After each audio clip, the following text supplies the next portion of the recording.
Thank you, Madam Speaker. On Wednesday, the House Committee on Foreign Affairs will hold a long overdue markup of the Iran Refined Petroleum Sanctions Act. Some of our colleagues are focusing exclusively on Iran's nuclear ambition, as it was the nuclear program in itself was the catalyst for the concern. But if Iran were comprised of a responsible democratic government, would we be as apprehensive about their nuclear activities? Of course not. But we are talking about an Iranian regime which just this year conducted 2 missile tests and continues to work on the range of its missiles and on enabling them to carry a nuclear payload. We're talking about a regime whose leaders throughout the years have made it abundantly clear that they will stop at nothing to destroy the Jewish state of Israel.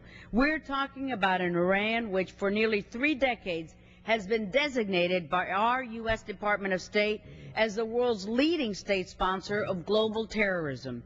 The clerical regime is fomenting bloodshed and promoting chaos in the West Bank, in Gaza, in Lebanon, in the Persian Gulf, as well as in Iraq, where it is actively assisting in the murder of our U.S. soldiers.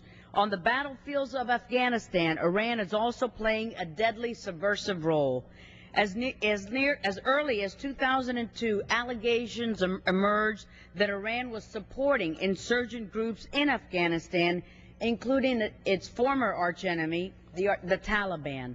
However, the first significant report of Iranian weapons in Afghanistan came in April of 2007. Then Chairman of the Joint Chiefs of Staff, General Peter Pace, announced, quote, "We have intercepted weapons in Afghanistan headed for the Taliban that were made in Iran," end quote. Since 2007, several large shipments have been seized near the Iranian border. U.S. officials say that Iranian-made weapons have been found in Afghanistan and used by Taliban-led insurgents. These weapons have included Tehran's signature roadside bomb, the explosively formed penetrator, EFP, AK-47s, as well as C4 plastic explosives and mortars.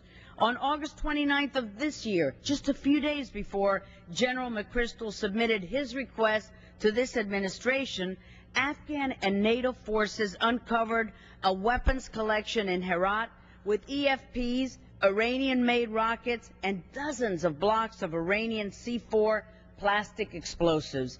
In August of 2009, declassified leaked versions of his assessment, General Stanley McChrystal stated that, quote, "Iran plays an ambiguous role in Afghanistan, providing developmental assistance and political support to the Afghan government, while the Iranian Quds Force is reportedly training fighters for certain Taliban groups and providing other forms of military assistance to insurgents," end quote. We cannot allow Iran to undermine U.S. efforts and kill our soldiers in Afghanistan. We cannot allow Iran to return Afghanistan to the status of a failed state and pave the way for attacks against the West using Afghanistan as its launching pad. We cannot allow Iran to develop nuclear weapons capabilities which threaten the United States and our allies. If we are to be vigilant in protecting the lives of our men and women, military and civilian, in Afghanistan, we must increase the pressure on the Iranian regime and impose immediate sanctions on Iran. This should be our first option. We don't have the luxury of time to wait for an eventual Iranian response to U.S. diplomatic overtures. We cannot wait for the UN Security Council to come around.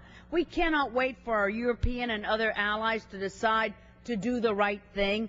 The United States must lead by example. It is time to cut off the Iranian regime's economic lifeline, and as such, we should not stop at this week's Foreign Affairs Committee markup. I urge the majority to bring the strongest bill of the Iranian Refined Petroleum Sanctions Act to the floor next week for a vote, followed by quick Senate action so that it gets to the President's desk before the end of the year. We must do this now. Thank you, Madam Speaker, and I yield back. Gentlewoman.